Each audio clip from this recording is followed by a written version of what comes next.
Are you saying you're not prepared now to What commit I'm to that saying principle? is that I will tell you at the time. I'll keep you in suspense.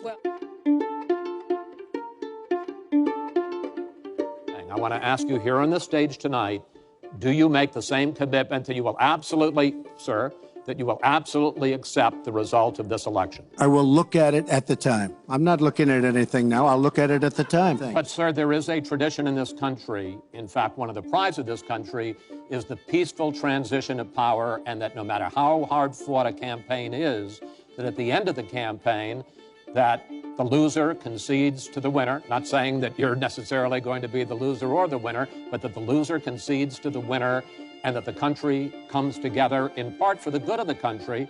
Are you saying you're not prepared now to commit to that principle? What I'm saying is that I will tell you at the time. I'll keep you in suspense. Well, okay? Chris, let me respond to that because that's horrifying.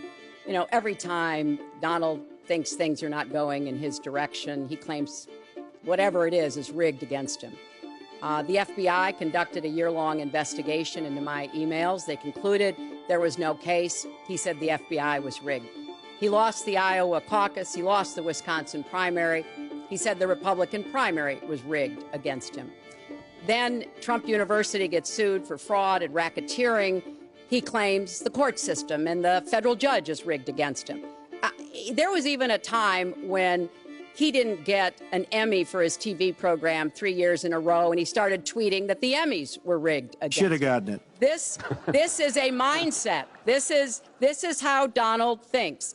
And it's funny, but it's also really troubling. Okay. You know, that is not the way our democracy works. We've been around for 240 years. We've had free and fair elections. We've accepted the outcomes when we may not have liked them. And that is what must be expected of anyone standing on a debate stage during a general election. You know, President Obama said the other day, when you're whining before the game is even finished, it just shows you're not up to doing the job. And let's be clear about what he is saying and what that means. He is denigrating, he's talking down our democracy. And I, for one, am appalled that somebody who is the nominee of one of our two major parties would take that kind of position.